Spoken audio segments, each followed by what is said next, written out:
the second day of the Ukraine Week here in the European Parliament, so a very special meeting between the leaders of the fractions of the Ukrainian Verkhovna Rada and the leaders of the European parties in the European Parliament. Now, there was one empty seat at this meeting, that of Marine Le Pen, who leads the far-right group here in the European Parliament.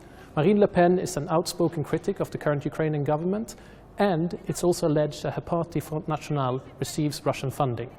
The two main topics that was discussed during this meeting was visa liberalisation for Ukraine, but also the possibility of elections in Ukraine. On visa liberalisation, the Ukrainian representatives in this meeting said it would be very unfortunate if the European Commission go ahead with a proposal to offer visa liberalisation for Georgia, but not for Ukraine at the same time. Members of the European Parliament also said that it's very possible that if the two countries are decoupled, that the European Parliament will recouple them later on when they're going to vote on this issue.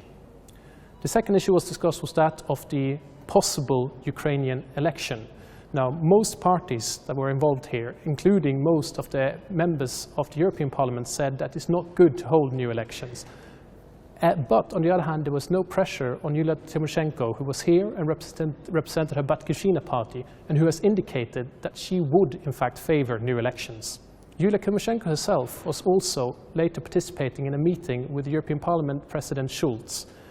Very little political talks were held there, but it was a symbolic meeting where she thanked him for initiating the Cox-Kwasniewski mission and for working so hard to get her out of jail 3 years ago. This is Richard Joswiak for Ukraine Today.